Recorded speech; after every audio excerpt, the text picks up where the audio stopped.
The dawn was cruel that morning, painting the sky in pale streaks of red and gold, as if even the heavens mourned what was about to take place.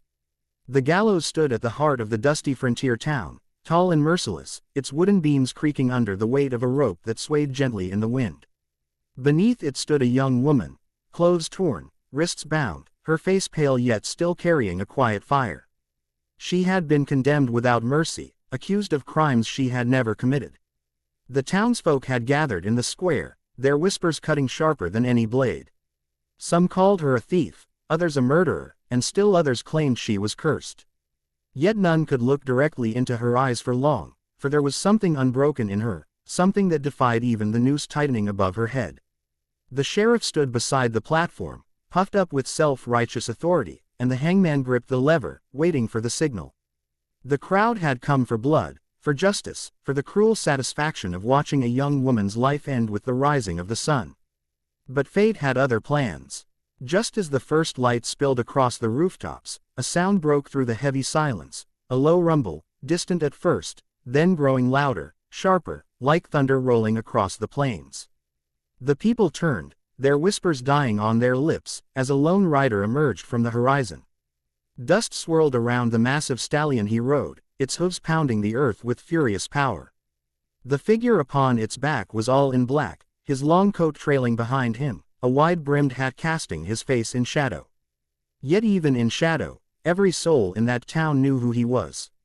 Mothers pulled their children close, men instinctively rested their hands on their guns, and the sheriff's jaw tightened as fear crawled across his face. It was him, the Black Viper, the name whispered in every saloon, feared in every corner of the West. The outlaw whose draw was faster than lightning, whose eyes could freeze a man before the bullet struck his heart. He was death on horseback, and he had come to stand before the gallows.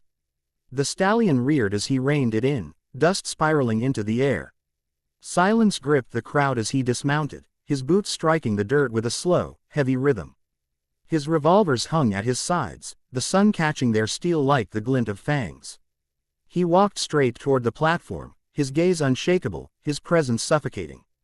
The sheriff forced himself to step forward, his voice wavering though he tried to mask it with authority. "This is the law's doing," he barked. "You've no place here." But before his words had even faded, the outlaw's revolver was already drawn, steady and cold, its barrel pressed against the sheriff's chest. Gasps rippled through the crowd. No one doubted what would happen if the sheriff so much as breathed wrong. The gunslinger's voice was low, calm, but sharp enough to cut the air itself. "Take the rope off her neck," he said, his tone brooking no argument. "She's mine." The hangman froze, his hands trembling. The sheriff swallowed hard, sweat rolling down his temple. He wanted to resist, to show the town that he was still its law, but the weight of the outlaw's eyes made him weak. Everyone knew that when the Black Viper made a claim, it was final. Slowly, fearfully, the hangman obeyed, loosening the noose from the young woman's throat. She stumbled forward, her breath ragged, her eyes wide as she looked at the man who had just stolen her from the jaws of death. She had never seen him before, yet the sight of him, the way he stood between her and the world, was like facing a storm.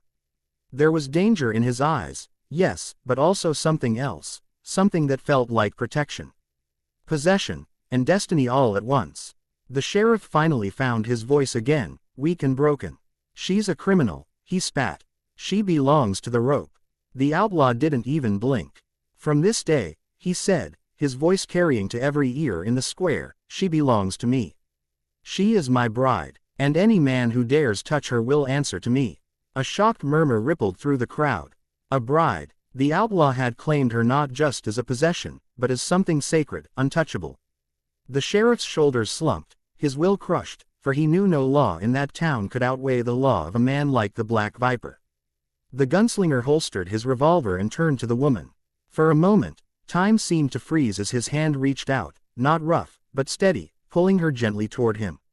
She was trembling, her body weak from days of fear, yet when he looked into her eyes, something inside her stirred, an ember of hope, of survival, of belonging.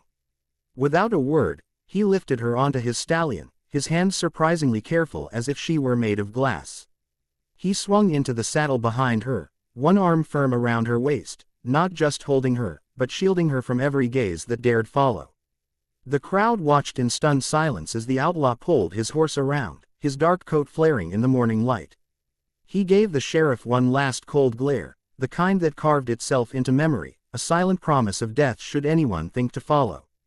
Then, with a sharp kick, the stallion surged forward, dust rising in a golden cloud as they thundered out of the town, leaving the gallows and its rope swaying in the empty wind. The townsfolk stood frozen long after the dust had settled. They had gathered expecting to watch a woman die, but instead they had witnessed something far greater, an outlaw defying the law itself, rewriting fate with a single act. The whispers began at once, spreading like wildfire, carrying the story far beyond the borders of that small town. A young woman saved from the noose. A gunslinger so feared he dared to call her his bride in front of death itself. And together, they vanished into the horizon, bound not by chains or ropes, but by something far stronger, the legend of a man who rode into the dawn and claimed love from the hands of fate.